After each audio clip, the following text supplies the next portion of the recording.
Magandang araw po sa lahat ng tagapakinig ng channel na ito. Ang ibabahagi ko pong kwento sa inyo ay kwento ng maglola at kung paanong handang gawin ng isang lola ang lahat para sa kapakanan ng kanyang apo. Si Lola Maria ay isang dating albularya, pero tumigil na ito sa pagiging albularya nang isilang ang kanya nag-iisang apo na pinangalanan niyang Mary, na ang ibig sabihin ay masayahin. Magsisimula ang kwento sa isang maliit na baryo malapit sa kapatagan at kabundukan kung saan naninirahan ng mag-inang Maria at Narisa. Nagtatanim sila ng mga gulay sa malawak na lupa sa paligid ng kanilang bahay kung saan sila kumukuha ng kanilang pagkain. Kapag kasi walang bigas, ay saging na saba, kamote, o kamoting kahoy ay ayos na sa mag-ina. Minsan naman ay nabibigyan din naman sila Lola Maria at Narisa ng bigas o kaya ay isda ng mga nagpapagamot kay Lola Maria. Kaya kahit papano hindi naman nagugutom ang mag-ina, lalo pa at buntis si Narisa. Narisa anak, umupo ka na. Ako na dyan. Malapit ka ng mga anak. Pumirme ka na at ako na ang pala sa mga gawain dito. Nay, kaya ko pa naman po. Saka, nakakahiya na po sa inyo. Ano bang nakakaya ang pinagsasabi mo? Anak naman kita at apo ko yan. Kaya wala kang dapat na ikahiya anak. Alam ko naman po kasi nakapos din kayo, Nay. Tapos dumadagdag pa po ako. Kung hindi lang sana na-aksidente sa trabaho niya ang asawa ko, sana nakakatulong pa ako sa inyo. Imbes na pabigat. Pero hayaan niyo po, Nay. Pagkapanganak ko, babawi po ako sa inyo. Ano ba yung sinasabi mo, Narisa? Hindi ka naman pabigat sa akin. At huwag mo nang isipin ng asawa mo. Wala na tayong magagawa. Nangyari na ang nangyari . Wala na ang asawa mo . Kaya magpakatatag ka para sa anak mo . Kagaya ko noon, mag-isa lang din kitang binuhay. Nakaya ko naman. Ngayon pa kaya na nandito ako kasama mo sa pagpapalaki ng anak mo. Salamat po, Nay Maria. Ay nako, mabuti pa. Iwan mo na lang dyan ang labada at ako nang gagawa. Magsaing ka na lang. May bigas naman tayo dyan. At may tuyo din, kaya masarap ang pagkain natin ngayon. Oo nga po, Nay. Ilang araw din kasi tayong hindi nakakakain ng kanin. Puro kamote at saging na lang tayo. Pero kahit pa paano naman, ay hindi tayo nagugutom. Yun ang importante . Sige po, Nay. Magsasaing na lang ako. Mag-iihaw ng tuyo. At kukuha na din ng okra at ilalagay sa sinaing. Masarapin kapag sinawsaw sa suka. Sige na anak. At naglalaway na ako. Kapag naiisip ko yung okra at tuyo ang ulam natin. Nagsaing na nga si Narisa at namitas na mga okra. Kahit mahirap at ganito ang buhay ng mag-ina, ay masaya naman sila. Kaya nang maluto ang sinaing, ay kumain na nga silang mag-ina. Habang kumakain ay may tumawag naman sa labas ng kanilang bakuran. At isa nila itong kababari na hinahanap si Lola Maria, kaya lumabas ito ng bahay. O Sabel, bakit narito ka ? May kailangan ka ba ? Halika . Pumasok ka . Nanananghalian kami ni Narisa . Pasensya na po sa abala, Nana Maria. Hihingi lang sana ako ng tulong sa inyo. Ang anak ko kasing si Lucy, nilalagnat. Hindi ko alam kung bakit. Baka naman po pwede niyong matingnan. Sige, sandali. Kukuha lang ako ng mga gamit. Hintayin mo ako, Sabel. Nay? Bakit po? Anong kailangan ni Sabel sa inyo? Ang bunso niya Yung si Lucy Yung 1 taon pa lang, mataas daw ang lagnat. Kaya titingnan ko muna. Bakit hindi niyo po muna tapusin ang pagkain niyo, Nay? Mamaya na anak. Sige na. Mauna ka na. Titingnan ko lang sandali. Lumakad nga si Lola Maria para tinan ang anak ng kanilang kababaryo. At naiwan naman si Narisa na mag-isa sa bahay nila, kaya kumain na lamang ito. lingid sa kaalaman, ay may nakamasid pala sa kanya at naghihintay lamang ng pagkakataon. Habang wala kasi ang kanyang inang si Lola Maria, ay may tumawag sa kanilang bakuran na isang matandang babae. At dahil walang alam si Narisa sa mga panggagamot, dahil nga hindi ito tiniruan ni Lola Maria, dahil sa ayaw niyang manahin ng anak ang pagiging albularya, ay walang alam si Narisa sa mga panlilinlar ng mga kampo ng dilim. Lumabas ito ng kanilang bahay para puntahan ng matanda na tumatawag dahil sa akala nito ay may kailangan din ito sa kanyang ina. Magandang araw po, Lola. Bakit po? May kailangan po ba kayo? Magandang araw din sa iyo, Inaing. Wala naman. Nais ko lang sanang humingi ng maiinom na tubig. Ganun po ba? Hali po kayo. Pumasok po kayo. Huwag na, Inaing. Nakakahiya. Dito na lang ako maghihintay. Sige po, sandali. Kukuha lang ako ng tubig nyo. Lumakad nga si Narisa papasok ng kanilang bahay. At hindi naman maalis ang tingin ng matanda sa tiyan nito na hindi pa niya mapagilan ang pagtulo ng laway nito. Ngunit gustuhin man ito na pumasok ng bahay, ay hindi nito magawa dahil may mga pangontrang nilagay si Lola Maria. Dahil nga sa buntis ang kanyang anak at nasa liblib na lugar sila, kaya alam niya na maaaring may bumisita sa kanilang bahay na hindi mga tao. Lalabas na sana ng bahay si Narisa dala ang baso ng tubig. Pero paglabas niya ng pinto, ay biglang sumakit ang tiyan niya nang sumipa ang bata sa sinapupunan nito. Kaya nabitiwan niya ang baso at napaupo ito. Aray naman anak, bakit ka biglang sumipa? Nabitiwan ko tuloy ang baso. Nakatayo ka agad si Narisa dahil sa sakit ng tiyan. Kaya sinabihan niya nilang ang matanda na pumasok na lang kung gusto nitong makainom. At sumakit kasi bigla ang tiyan nito. Ngunit nakita ni Narisa na biglang sumimangot ang mukha ng matanda dahil nga hindi ito makapasok. At walang ano-ano ay lumakad na lamang ito papalayo. Sandali, Lola! Tinawag pa ito ni Narisa pero hindi na ito lumingon at dire-diretso nang naglakad. Nang mawala na ang matanda, ay bigla namang parang hindi na gumalaw ang bata sa tiyan nito, kaya nawala na ang pananakit. Anak naman, bakit ayaw mong painumin ng matanda ng tubig? Kawawa naman, umalis na lang tuloy. Sabay himas nito sa malaki niyang tiyan, kaya wala na ding nagawa si Narisa, kundi ang hintayin ng kanyang nanay Maria na bumalik. Lumipas na ang ilang oras ay umuwi na nga si Lola Maria at may dala itong isda. O Nay, kamusta po? Ano po ang nangyari sa anak ni Isabel? Ayon, ayos naman. Napagkatuwa ng ilang engkanto. Ang lusog kasing bata. Pero ayon, nilagyan ko muna ng habak para hindi mabate at lapitin ng engkanto ang batang yon. Ganun po ba? Mabuti naman. Paano, Nay? Maupo na kayo. Ipaghahain ko po kayo. Naku, wag na anak. Kumain na ako doon kina Isabel. Pinakain na nila ako. Eto nga at binigyan pa ako ng isda para ulam natin mamaya. Ang bait talaga nila Isabel, no? Ikaw, kumusta ka dito? Marami ka bang nakain? Opo, Nay. Kanina nga muntik pa akong matumba nang biglang sumipa itong dinadala ko. Kaya nabitiwan ko ang baso ng tubig na ibibigay ko sana sa matanda. Makulot siguro ito pag lumabas na. Ano ika mo? May matanda na pumunta kanina. Sino? Kilala mo ba? Hindi po, Nay. Ngayon ko lang nga po nakita yun eh. Humihingi lang naman ng tubig. Pinapapasok ko nga po.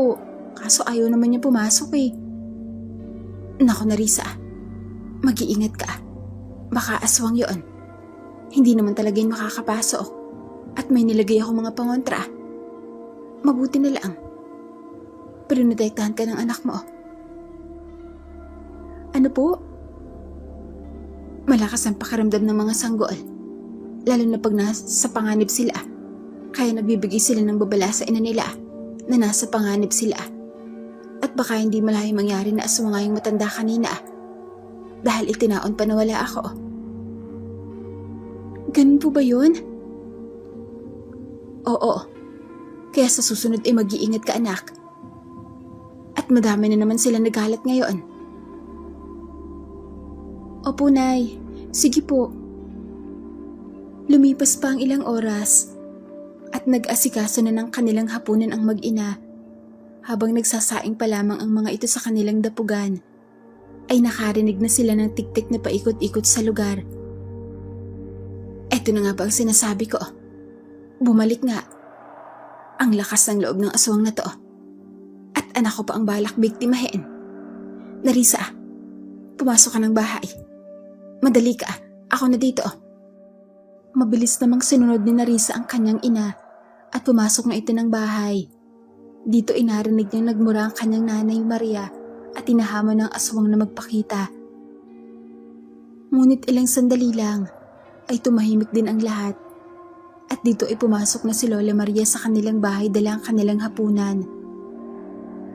Ano, Nay? Nataboy niyo po ba? Oo, naitaboy ko. Pero babalikin mamaya pag lumalim na ang gabi at malakas ang loob noon, hindi natatakot sa akin. Pero sige, pagbibigyan ko siya. Ano po ang gagawin niyo, Nay? Ano pa? E di aabangan ko mamaya sa silong. Tinanggal ko ang mga pangutrang nilagay ko sa likod bahay para doon siya dumaan mamaya. Mabuti pa. Maligo ka pagkatapos kumain at magsuot ka ng itim na damit at akin ang pinaghubaran mo. Kumain na nga sila ng hapunan at pagkatapos ay naligo si Narisa at nagsuot ng itim na damit. Nakita naman niya na naglalagay ng mga asin at bawang ang kanyang nanay Maria sa bintana at pintuan at tinahasa nito ang kanyang tansong punyal na pagmamayari pa noon ng kanyang namayapang ama. Ano po ang gagawin niyo, Nay? Makikipaglaban po ba kayo sa aswang? Oo, anak. Tuturuan ko ng leksyon ng aswang na yan na walang pwedeng gumalaw sa anak at sa apo ko. Nay, wag na lang. Baka mapahamak pa po kayo eh. Hindi, anak. Hindi naman ako nag-iisa. Saka kaya ko ang aswang na yan. Teritoryo ko ito, kaya humanda siya. Sumipol si Lola Maria at biglang may narinig si Narisa na isang huni na kakaiba na hindi niya mawari kung anong huni yun. Nay, ano yun? Ibon? Parang kakaiba naman ang huni nun ah. Oo, anak. Pero hindi yan ordinaryong ibon. Isa yung engkantong ibon na alaga ko. Ano po? May alaga kayong engkantong ibon? Oo, anak. Kung ang mga aswang ay may alagang ibon na tiktik at sigbin, mayroon naman akong alagang ibong inari. Ibong inari, Nay? Ano naman yun? Tinutulungan ka ba nun sa panggagamot mo? Oo naman, anak. Ito ang inuutusan ko minsan para hanapin ang bahay ng mangkukulaam at ng aswang. Kaya natutuntun ko sila. Ngayon ko lang po nalaman na may alaga pala kayong engkantong ibon, Nay. Oo, dahil kahit naman sabihin ko sa'yo, ay hindi mo din naman ito makakita, anak. Pinipili kasi ng ibon ang gusto nitong pakitaan, kaya tinig lang nito ang maaari mong marinig. Ganun po pala yun? Kaya pala hindi ko nakikita at naririnig? Ano po ang maitutulong niya sa inyo laban sa aswang? Aba, malaki, anak. Dahil malalaman mo kung paparating na ang mga aswang at nagbibigay din ito ng babala sa akin na may panganib at nandadagit din ito kapag inutusan ko. Basta mag-iingat po kayo, Nay. Sige na, huwag kang mag-alala sa akin. Pumasok ka na sa loob. Akin na yung damit mo. Ibinigay ni Narisa sa ina ang kanyang damit at sinuot yun ni Lola Maria. Muling sumipol at nagwika na magbantay umano at pumwesto ito sa silong. At wag hayaan na makapasok ang aswang sa bahay. Kaya dito ay nakita ni Narisa na sumuong na nga sa kanilang silong si Lola Maria at may dala pa itong pinaghalong abo at asin. Lumipas ang ilang oras at lumalim ang gabi. Muling narinig ni Narisa ang huni ng ibong alaga ng kanyang nanay Maria at kasunod nito ang huni din ng tiktik. Kahit kinakabahan, ay nagmatsyag lamang ito sa mangyayari. Ilang minuto din na paikot-ikot ang tiktik sa palibot ng kanilang bakuran at tila naghahanap ito ng pwedeng pasukan. At dahil ang likod ng bahay lamang nila ang kinuhaan ng kanyang nanay Maria ng mga pangontra, dito nga dumaan ang aswang dahil nakarinig na si Narisa ng huni ng baboy at nasa labas lamang ito ng kanilang bahay. Kaya lalo pa itong kinabahan nang marinig na niya na nasa silong na yon kung saan nandun din ang kanyang nanay Maria. Ilang sandali nga lang ay bigla na lamang ito nakarinig ng iyak ng hindi niya mawari kung baboy o tao ang umiiyak at tila nagpupumiglas. Narinig din niya nagmumura ang kanyang nanay Maria kasabay ng iyak na magkahalong baboy o ng tao. Nagpupumiglas ang aswang dahil siniyakap ito ni Lola Maria na puno ng abot asin ng damit na kanyang isinuot galing sa pinaghubaran ni Narisa, kaya sinusundan ito ng aswang. At dahil sa abot asin ay napapaso ang aswang, kaya nagpupumiglas itong makawala. Nagawa naman itong masaksak ni Lola Maria ng ilang ulit sa katawan, pero nagawa pa rin itong makatakas dahil sa pagpupumiglas at dulas ng katawan nito. Agad namang tinawag ni Narisa sa silong ang kanyang ina at tinanong kung ayos lamang ba ito. Ayos lang ako, huwag ka mag-alala anak, pero nakatakas pa ang demonyong yon. Ngunit hindi bale nagawa ko naman siyang masaksak ng punyal. Kaya swerte niya kung makakaabot pa siya ng buhay sa bahay niya.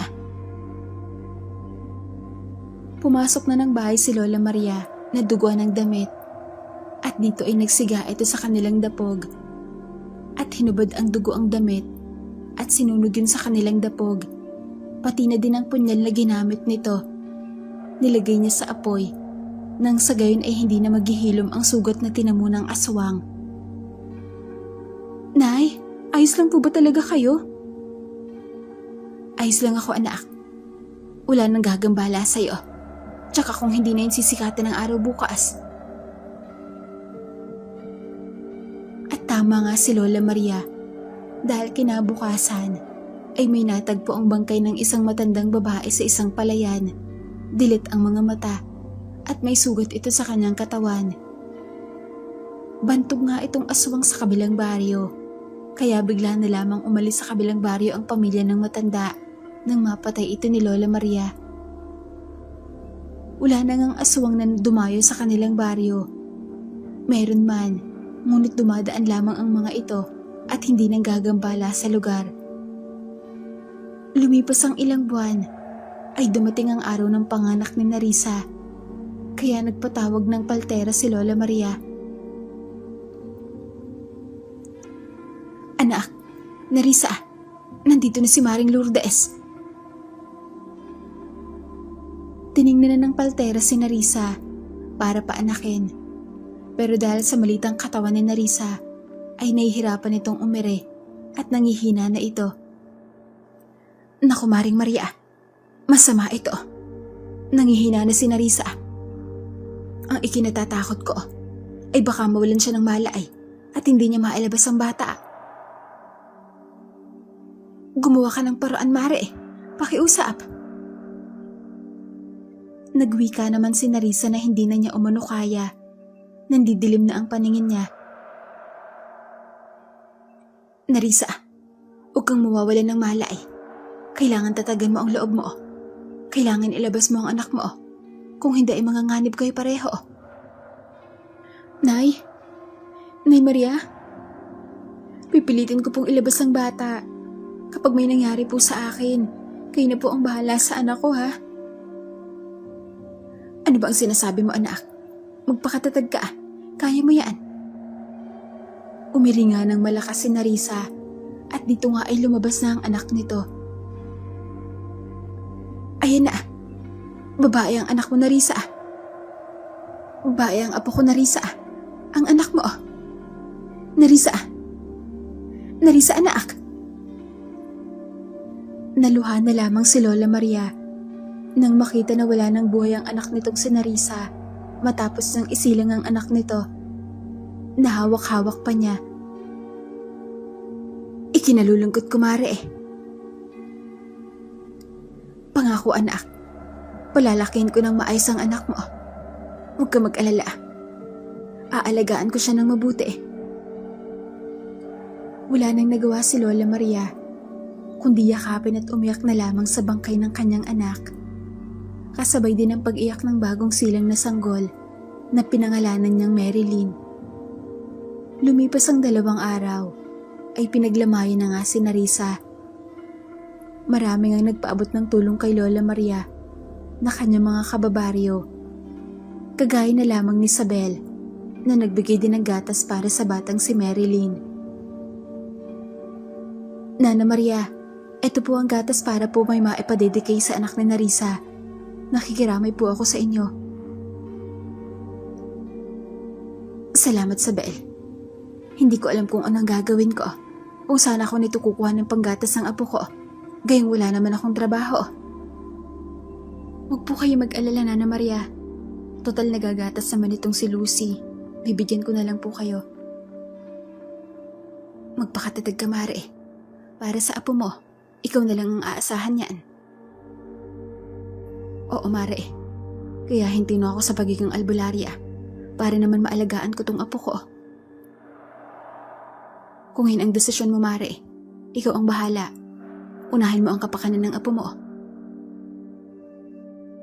Sinamahan nga nila Lula Lourdes at Isabel si Lola Maria dahil nga mag-isa lamang ito at may apo pang inaalagaan kaya hindi nila ito iniwan. Sila ang nag-aasikaso sa mga nag-aasikaso sa lamay at iba pang kailangan. Pinagpahinga muna nila ang matanda. Lumipas naman ang mga araw at huling gabi ng lamay habang hawak-hawak ang sanggol na si Marilyn at nakatanaw sa kabaong ng anak ay biglang umiyak ang sanggol. Tahan na, apo. Huwag ka nang umiyak. Andito ang lola. Hindi kita pababayaan. Ngunit ayaw pa rin tumigil ng sanggol hanggang sa nakaamoy si Lola Maria ng mabaho at tila patay na daga. Kaya tinignan niya sa ilalim ng kabaong at baka may patay ngang daga. Nagulat nga ito nang may makitang balbal ang nagtatago doon, kaya napaatras ito at humingi ng tulong. Dahil nga hawak niya ang kanyang apo, ay hindi kaagad ito nakakilos para kumuha ng itak. Nakatakbo ang balbal palabas ng bahay, kaya naman hinabol ito ng mga taong naglalamay, pero hindi nila ito naabutan. Galit na galit naman si Lola Maria dahil sa gusto pang kunin ng balbal ang labi ng kanyang anak. Nana Maria, ayos lang po ba kayo? Oo, Isabel. Ayos lang ako. Humanda sa akin ang balbal na yon. May kalalagyan siya sa akin, mag-antay lang siya.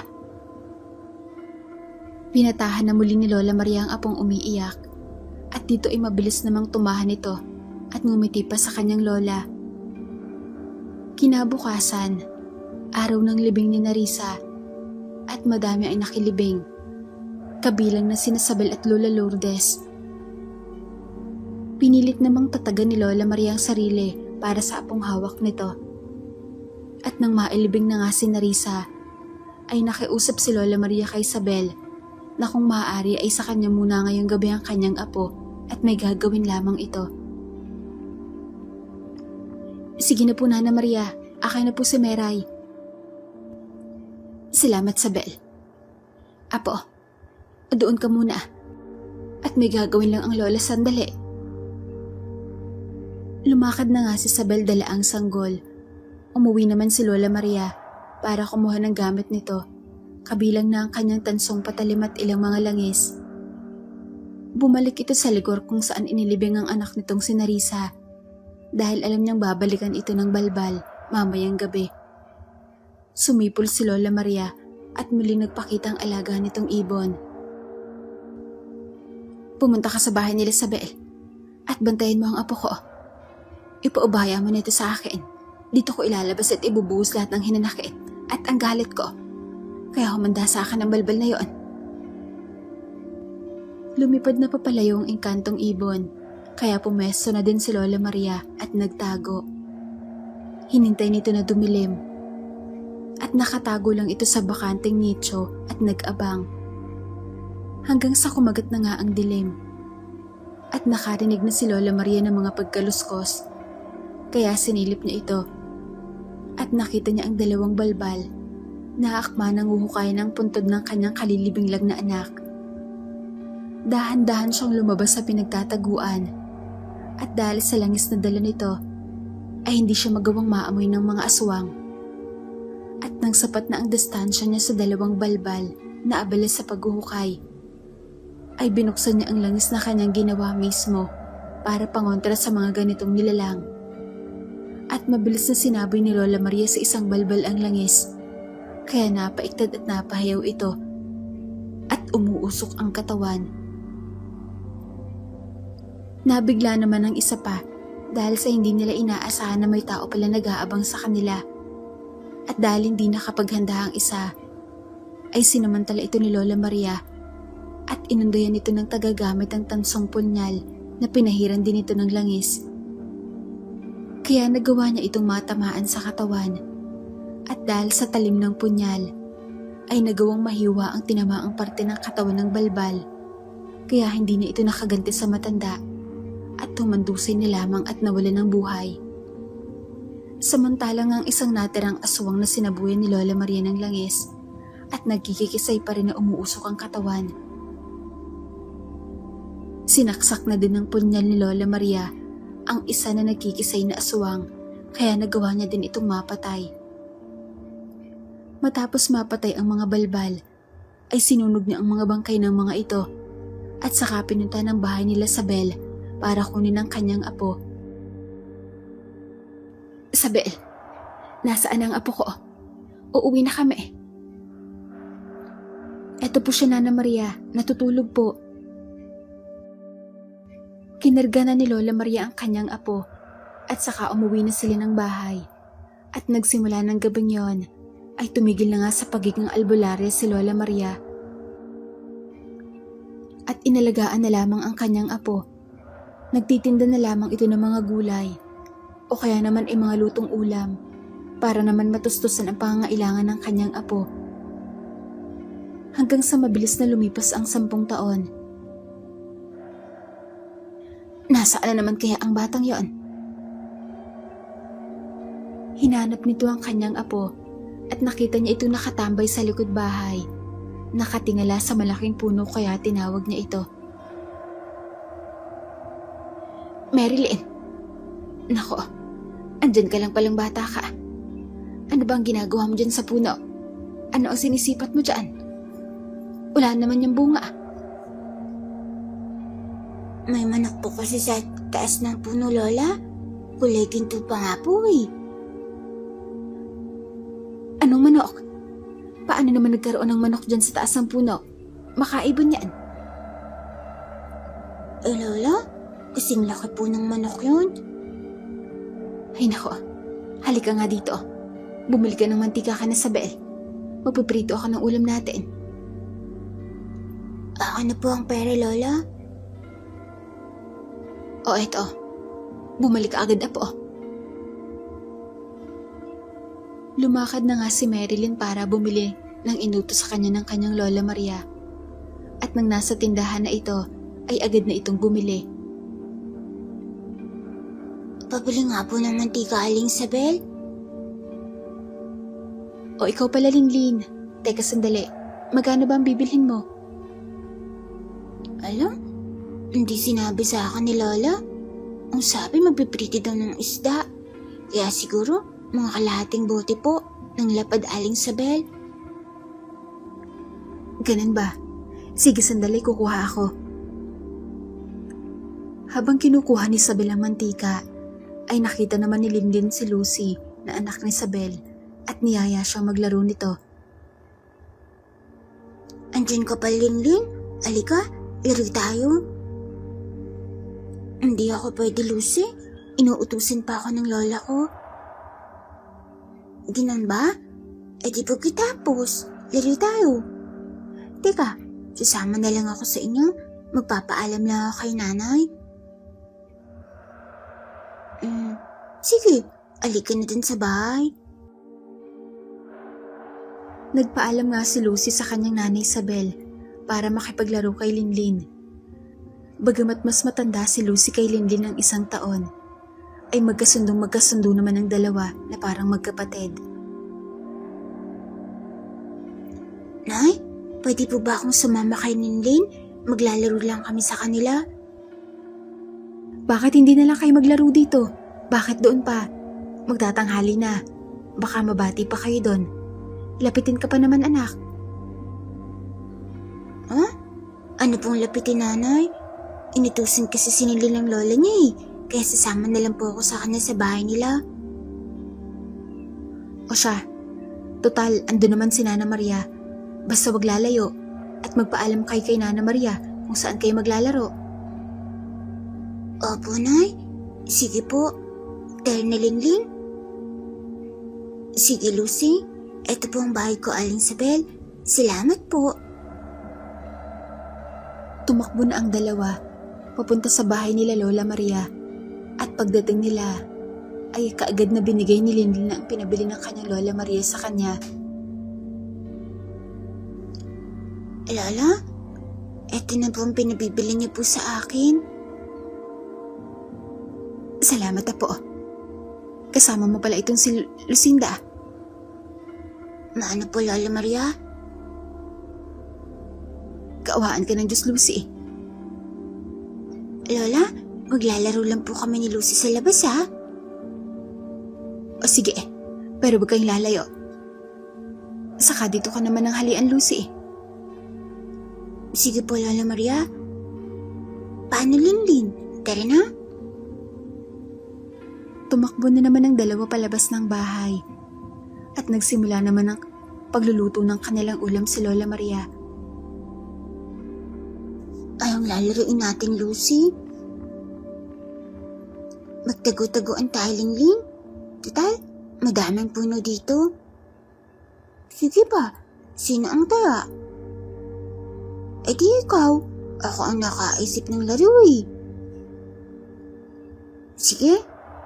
Umpisin na ako magbilang ng 10, ha? Nagtago na nga si Lucy habang nagbibilang si Linlin. Pero wala pang 2 minuto ay agad na itong nahanap ni Linlin. Teka, ang bilis mo naman ako nahanap, Linlin. Nadadaya ka ata Hindi, Lucy, ha? Nakita ko kasi ang damit mo na nakalabas, kaya nakita agad kita. Ganyan ba? Sige, ako naman ang taya. Magtago ka na. Nagtago na din nga si Linlin at hinanap na nga ito ni Lucy. Pero hindi siya nito makita dahil umakyat pala ito ng puno at natatanaw niya lamang si Lucy na hinahanap siya. Hanggang sa nagulat ito nang sa unahan ay may nakita itong nilalang na kulay pula ang balat at nakatingin kay Lucy. Lumapit naman ang kaibigan nito sa nilalang at nagwika pa na nakita na niya umano si Linlin, kaya ito naman ang taya. Pero narinig ni Linlin na nagwika ang nilalang na tama na umano ang laro at sumama na lamang ito sa kanya. Kaya lumakad na ang nilalang at susunod naman sana si Lucy dito, kaya agad na tinawag ni Linlin ang kaibigan mula sa itaas ng puno para sabihin na hindi siya ang kaharap nito kundi isang maligno. Lucy? Sandali. Huwag kang sumama. Hindi ako yan. Napahinto naman si Lucy dahil sa naguguluhan ito nang makita ang 2 Marilyn. Teka, ba't 2 kayong Linlin? Kambal ba kayo? Lucy, huwag kang sumama sa kanya. Ako ang tunay na Marilyn.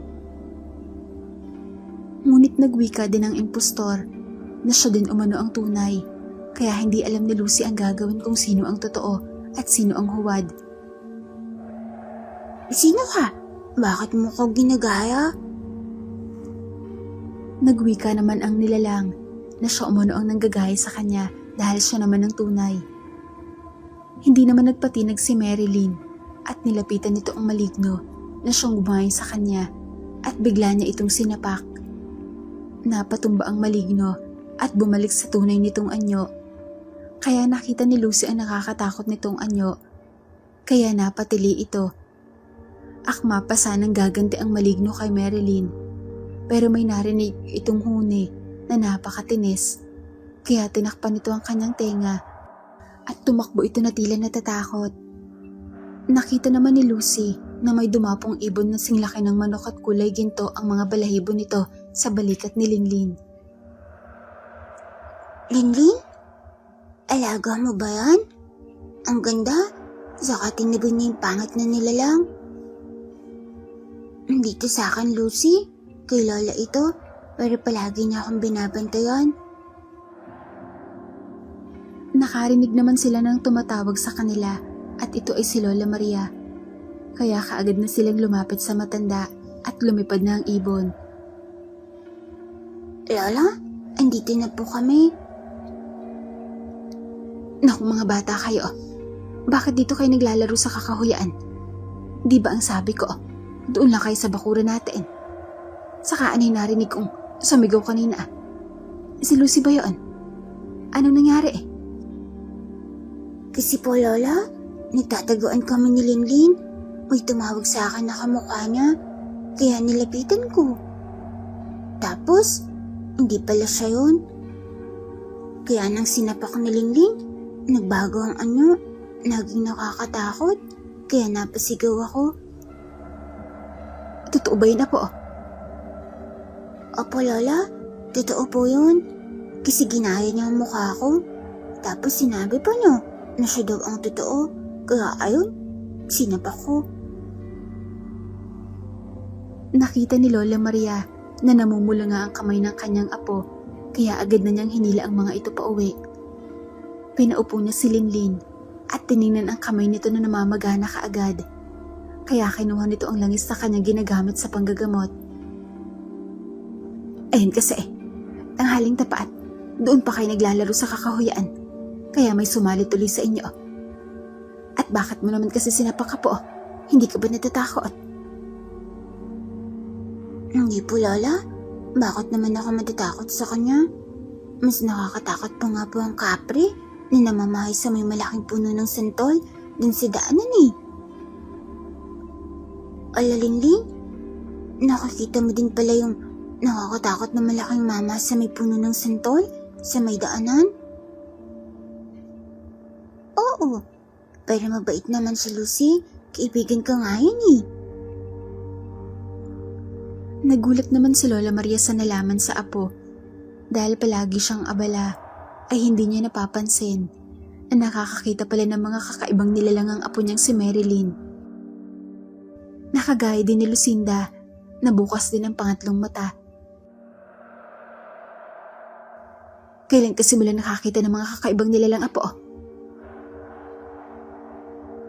Nang bata pa po ako, Lola, nakikita ko na po sila, pati na po ang alaga ng ibon. Ano ikaw mo? Nakikita mo din ang ibon na alaga ko? Opo, Lola. Siya nga ang tumambay sa maligno kanina eh. Napabuntong hininga na lamang si Lola Maria dahil nagawang mamana ng kanyang apo ang kanyang kakayahan na makakita ng mga hindi nakikitang nilalang. At dahil sa nalaman, ay wala na itong magagawa kundi sanayin na lamang ito. Dahil mukhang pinili na siya ng kanyang alagang ibon na bago nitong amo. At marahil ay siya na din ang magmamana nito kapag nawala na ito. Ano apo? Masakit pa ba ang kamay mo? Hindi na po, Lola. Ang galing. Nawala ang pamamaga. Paano po niya nagawa, Lola? Hayaan mo apo. Tuturuan kita ng lahat ng nalalaman ko. Pero sa susunod, huwag ka nang mananapak ng maligno at iwasan mong mapahawak sa kanila. May mga kakayahan silang pamagain ang bahagi ng katawan mo na nakalapat sa kanila. Umahawakan nila. At ikaw, Lucy, asan na yung kwintas mo? Lola? Nawala ko po yung kwintas ko. Bakit po? Ay nako, kaya pala. Ginawa ko yun at ibinigay sa nanay mo. Lapitin ka kasi ng mga engkanto kahit noong bata ka pa.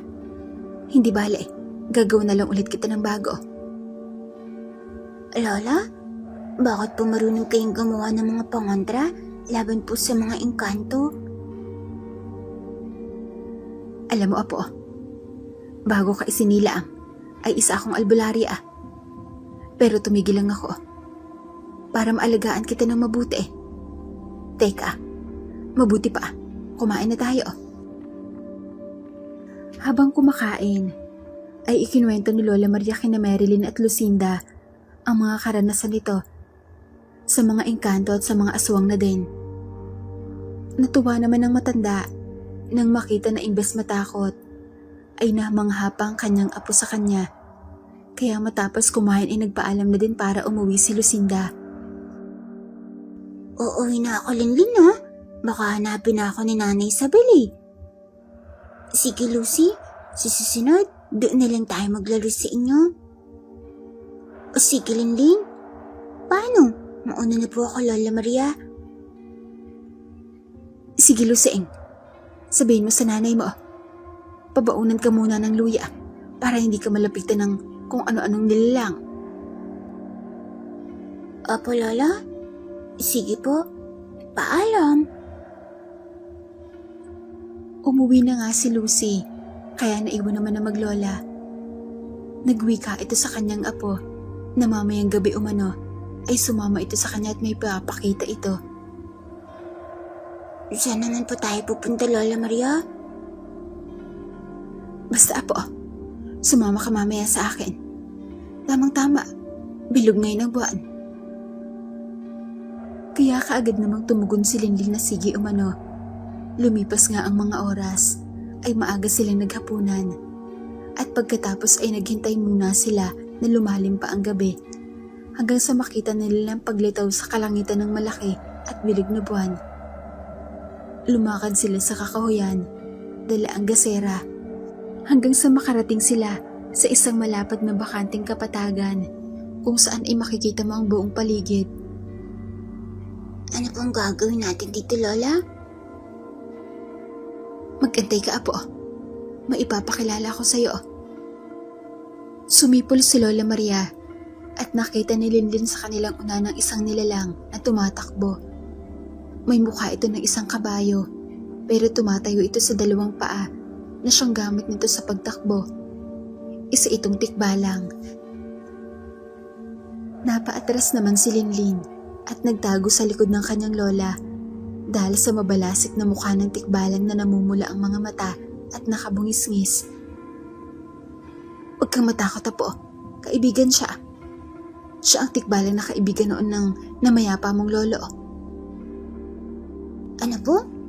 Kaibigan po ni Lola ang tikbalang na to? Oo, Apo. At ang pangalan niya ay Makisig. May ibinigay si Lola Maria sa kanyang apo na isang kahon. Eto, Apo. Buksan mo. Eto ang pamana sa'yo ng lolo mo. Kinuha ni Lilin at minuksan ang maliit na kahon at nakita nito ang ilang kaparasong gintong buhok. Ano po ito, Lola? Yan ang buhok ng tikbalang, Apo. Habang nasa iyo yan, ay susundin ka ng tikbalang kahit anong ipag-uutos mo sa kanya. Dinala kita dito upang ipakilala sa kanya para naman malaman niya na ikaw na ang bago niyang amo. Ako na po ang bago niyang amo? Oo, Apo. Habang nasa iyo ang gintong buhok niya, kaya ingatan mo. Kinuha ni Linlin sa loob ng maliit na kahon ang mga peraso ng mga gintong buhok. Kaya lumuhod naman sa kanya ang tikbalang. Ngunit nagulat si Lola Maria sa ginawa ng kanyang apo nang ibigay nito pabalik ang gintong buhok nito. Eto, kunin mo para maging malaya ka na. Walang pag-aalinlangan naman itong kinuha ng tikbalang at bumungis-ngis. Apo, anong ginawa mo? Bakit mo ibinigay sa kanya ang mga buhok niya? Hindi ka na niya susundin. Ayos lang po yun, Lola. Ayoko din namang may alagahan akong tikbalang eh. Bumungis-ngis at tumakbo ang tikbalang sa lapad ng kapaligiran at patalon-talon pa ito na tila natutuwa sa kanyang kalayaan. Tumingin pa ito sa batang si Linlin bago ito naglaho. Wala na nagawa si Lola Maria dahil nakawala na ang tikbalang na alaga nito. Gayunpaman ay hindi naman ito galit sa ginawa ng kanyang apo dahil sa desisyon niya yon bilang bagong amo ng tikbalang at pinili na niyang palayain ito. Kaya matapos yun ay umuwi na sila at bumalik sa kanilang bahay para magpahinga. At habang papauwi, ay sinusundan naman sila ng engkantong ibon na aga. Naalaga din ni Lola Maria. Ngunit hindi kagaya ng tikbalang, ang ibong inare ay namimili mismo ng kanya magiging amo. At sa pagsunod nito sa kanila, ay tanda lamang na kinikilala na niya si Marilyn bilang bagong amo. Matapos nga ang nangyari, ay natulog na sila at kinabukasan ay pabalik na sa normal ang buhay nila maglola. Lumipas naman ang ilan pang mga araw, ay pumunta ang anak ni Lola Lourdes sa bahay nila. Nakiusap ito kay Lola Maria na puntahan ng kanyang ina dahil sa ilang linggo na itong may sakit at patuloy na pumapayat. Kaya naisip ng anak ni Lola Lourdes na baka hindi na ito magtagal. Kaya nakiusap ito kay Lola Maria na bisitahin ng kaibigan sa kabilang baryo kung saan sila lumipat noon. Ano? May sakit si Lourdes? Bakit hindi nagpasabi sa akin? Nagwika naman ang anak ni Lola Lourdes na ayaw na niya umunong abalahin ito dahil tumigil na nga ito sa panggagamot. Ay nako, kahit na tumigil na ako, basta siya ang nangangailangan, ay pupunta ako. Sinabo naman ni Lola Maria na sige umano at bukas ay dadalaw ito sa kanila. Kaya matapos makapag-usap ay hindi na dinagtagal ang anak ni Lola Lourdes at umalis na kaagad ito.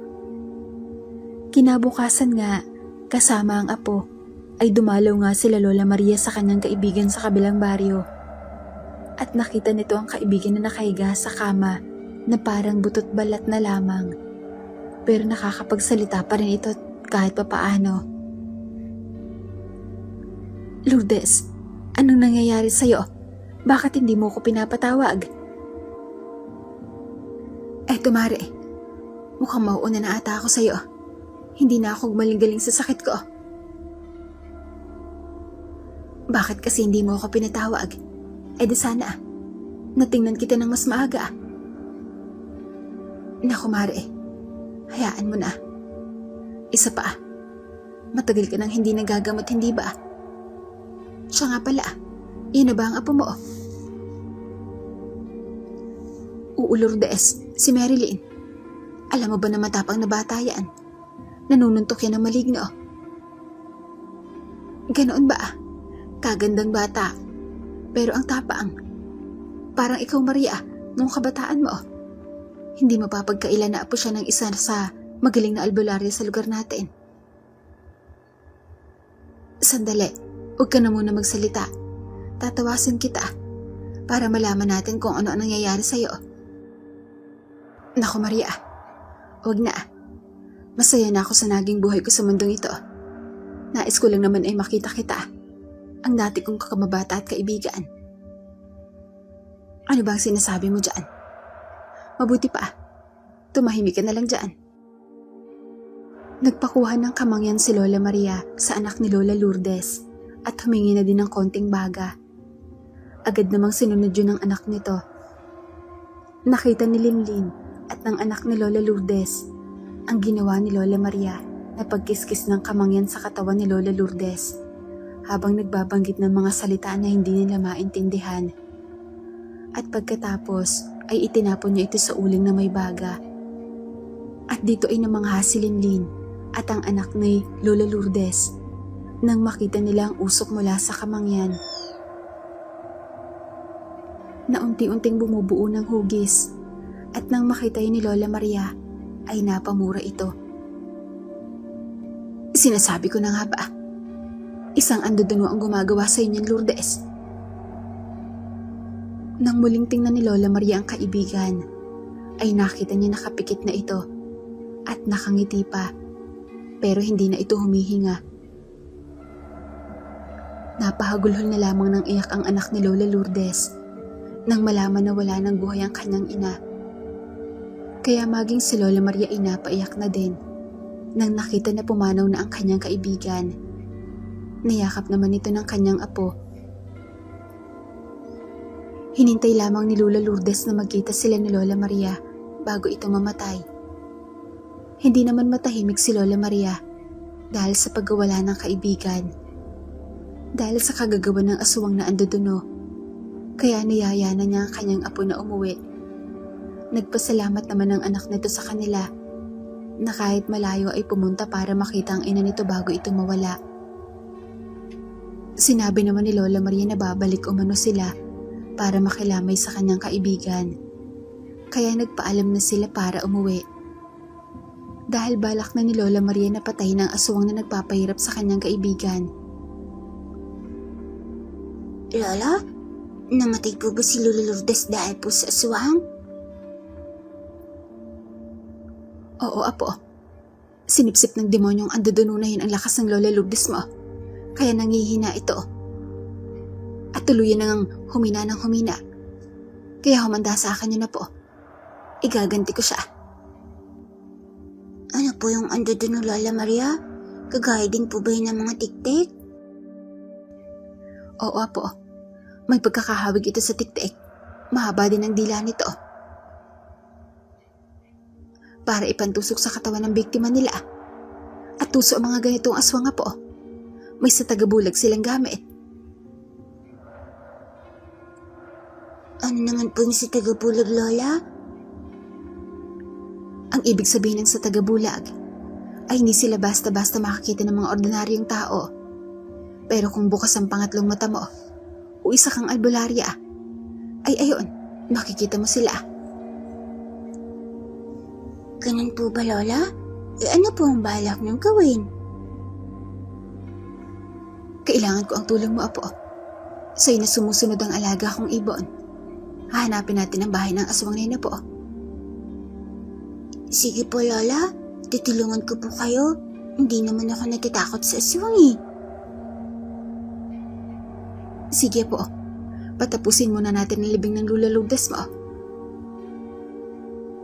Nang makarating na sila sa kanilang baryo, ay agad nilang sinabi kay Isabel ang nangyari kay Lola Lourdes. Wala na pala si Nana Lourdes. Parang kailan lang siya pa ang nagpaanak sa akin kay Lucinda. Nana Maria, kailan po kayo babalik sa kanila? Sasama po kami sa inyo. Sa susunod na araw, Isabel. Sige. Dadaanan na lamang namin kayo dito. Sige po, Nana Maria. Salamat. Walang anuman. Apo, maiwan ka muna dito. Maglaro muna kayo ni Lucinda. May gagawin lang ako. Sige po, Lola. Uuwi na lang po ako mamaya. Sige, apo. Huwag magpagabi. Umuwi na nga si Lola Maria at naiwan naman si Linlin kina Isabel para maglaro ito. Linlin? Saan ba kayo galing ni Lola Maria mo?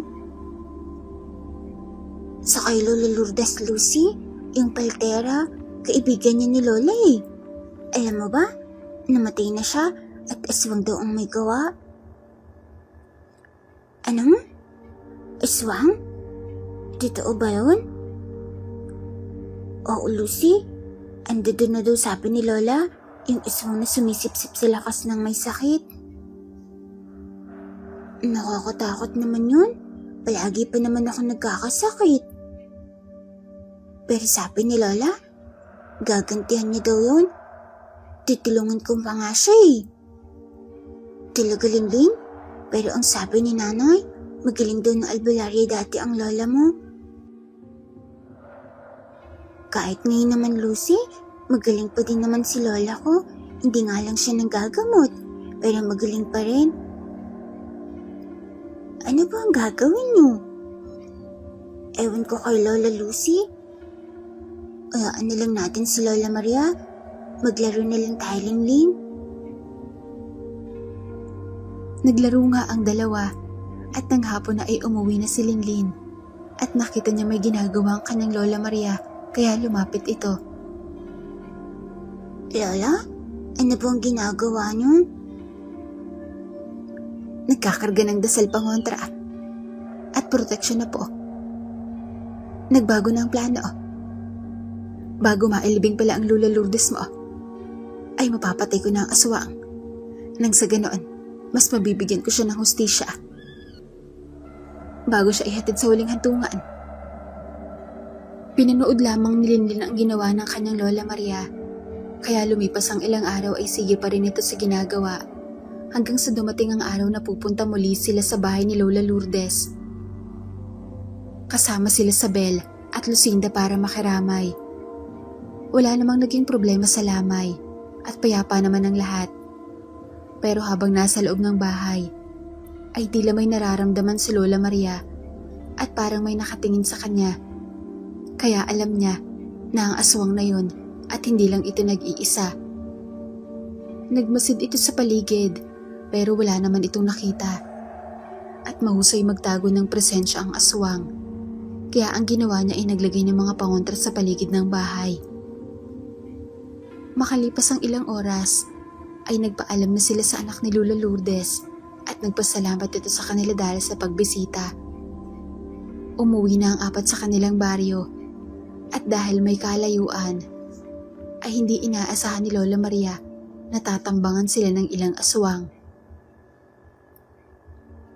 Hindi pala ang bangkay ang pakay ng mga ito, kundi sila.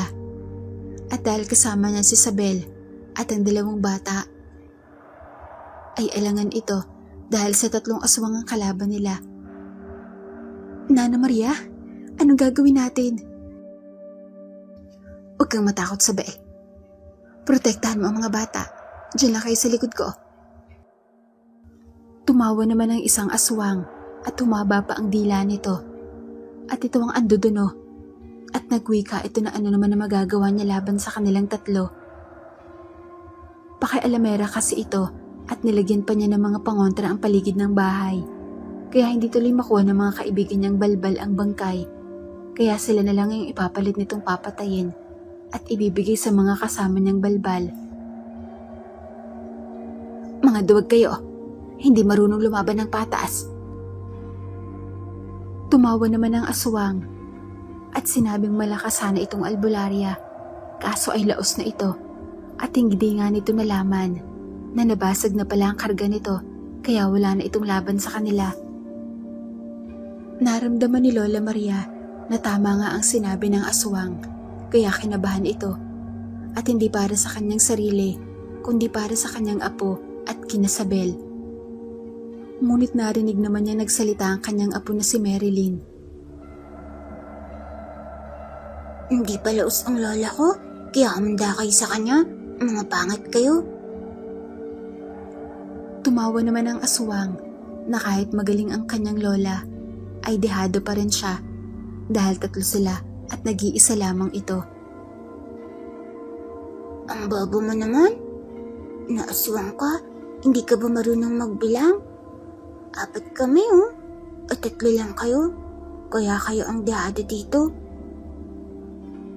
Mula sa pagtawa ay napalitan ito ng galit dahil sa sinabi ni Linlin sa aswang. Kaya sinabi nito na ang ingay naman umano niya at ano naman ang kaya nilang gawin, kayong mga bata lang sila. Hindi kami natatakot sa iyo, no? Kami siguro walang magagawa, pero mga kaibigan namin, meron. Nakita ng aswang na andodono ang pagdagit ng engkantong ibon sa isang balbal at nilipad nito pataas, saka binitiwan sa ere para mahulog. Samantalang ang isang balbal naman ay susugurin pa sana si Linlin pero hindi na ito umabot nang may mabilis na humarang sa kanila at ito ay ang tikbalang na si Makisig. na pinakawalan ni Linlin. Nagbalik ito para tulungan ng bata at buong puwersa nitong sinipa ang isang balbal kaya napatilapon ito. Kaya ang andodonong aswang na lamang ang natira na akma pa sanang tatakas.